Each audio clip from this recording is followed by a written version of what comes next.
Imagine a world where currency wasn't made of gold or silver, but of beans. Yes, beans. A simple grain, common in daily cuisine, came to be worth as much as precious metals in feudal Japan. How is this possible? What leads a society to entrust its economy to a perishable food item? Would we be talking about scarcity, political power, or a brilliant economic control strategy? And what if I told you that beans not only fed people, but also financed wars, built temples, and determined who was rich or poor? In 15th and 16th century Japan, a period of fragmentation, feudal lords known as daimyo competed for territory and prestige. In this unstable scenario, a currency needed to be universal, accepted by all, and surprisingly, beans became exactly that. But this story isn't as simple as it seems. Beans became more than just a commodity. They became a symbol of power, resistance, and survival. Prepare to learn about the surprising journey of a grain that fed empires and sustained economies. Because sometimes the value of a currency lies less in the metal and more in the trust. And in feudal Japan, that trust was a bean. To understand how beans transformed into currency in feudal Japan, we need to delve into the Sengoku period, approximately 1467 to 1603, one of the most chaotic and violent eras in Japanese history. It was a time of constant warfare between clans and feudal lords known as daimyo, who fought for control of land and power. The emperor existed, but had little authority. The real control lay in the hands of these regional leaders.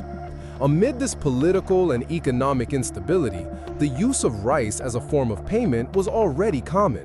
Rice was the staple of the Japanese diet and a symbol of wealth. But there was a problem.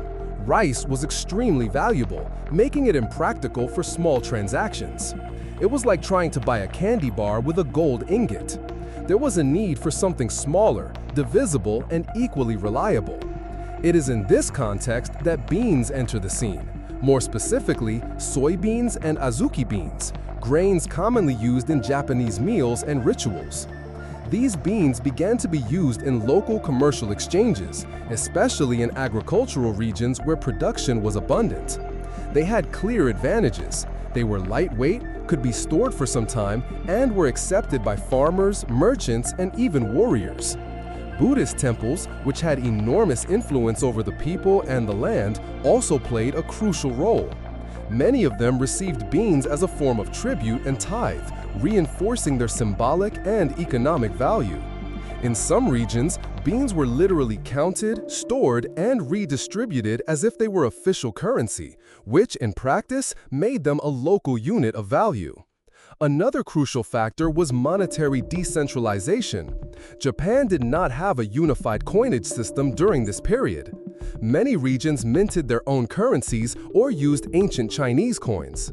In other words, money was anything that could be trusted, and surprisingly, beans fit this role perfectly. Contrary to what one might imagine, this vegetable currency was not an aberration. It was a logical response to the practical needs of a society in constant flux. Beans became an effective alternative to rice, especially during times of scarcity or in local transactions. They were, quite literally, edible money, and sometimes eating was more valuable than saving. The use of beans as currency in feudal Japan not only reflected the local economy, it directly influenced political decisions, war strategies, and even religious practices. Over time, the powerful daimyo realized that controlling the production and distribution of these grains was a form of power. After all, he who controls the currency controls the people. In some provinces, massive warehouses were constructed solely to store beans. These places functioned as primitive banks, where farmers could deposit their grains and receive deposit receipts. These receipts began to circulate as promissory notes, foreshadowing the modern concept of paper money. In other words, beans were the backing, and the papers represented their value.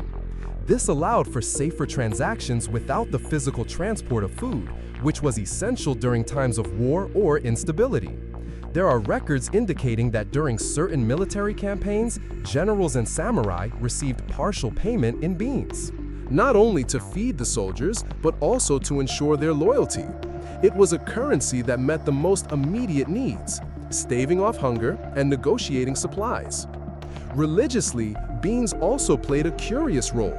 Setsubun, a traditional Japanese festival held to ward off evil spirits, involves throwing soybeans while shouting "Oni wa soto, fuku wa uchi," demons out, luck in.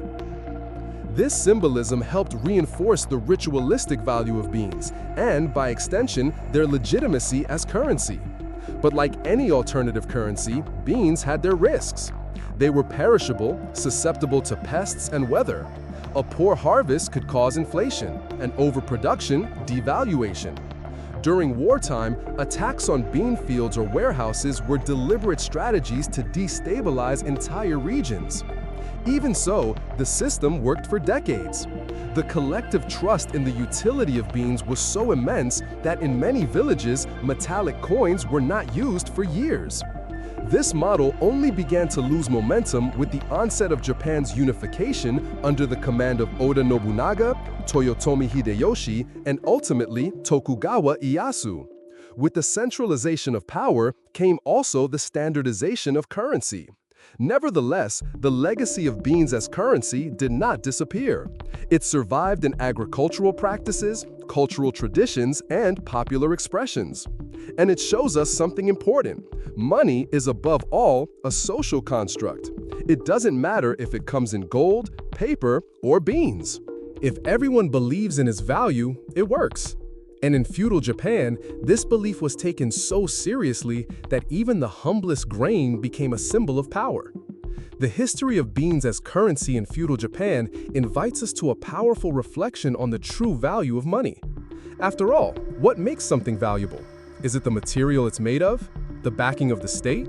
Or is it simply the collective trust that it has value? In 15th and 16th century Japan, a simple grain became one of the pillars of the local economy.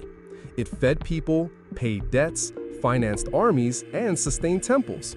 It was practical, accessible, and symbolic. And even with all its risks, perishability, fluctuations in supply, attacks on crops, the bean proved that a currency can be born out of necessity, creativity, and social acceptance. Today, in times of cryptocurrencies, digital tokens, and increasingly virtual economies, it's interesting to remember that money has taken many forms. And perhaps we are merely reinventing old ideas with new technologies. If in the past the bean was the backing, today it's the algorithm. But the principle remains the same: trust. The case of the Japanese bean also shows us how different cultures can create unique economic solutions, adapted to their reality. And how, in moments of crisis or transition, humans are capable of finding value where it's least expected. And you, had you ever heard of beans as currency? What do you think of the idea that money can be anything, as long as everyone believes in its value? Leave your opinion in the comments. It might inspire a future video. If this content surprised you, subscribe to the Enriching World channel, like and share with someone who loves history and economics. Here, each video is a journey through the currencies, riches, and strategies that have shaped the world. And if you've made it this far, thank you. Get ready because the next video might be even more unusual.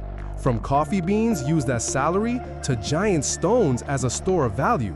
After all, when it comes to money, nothing is as simple as it seems.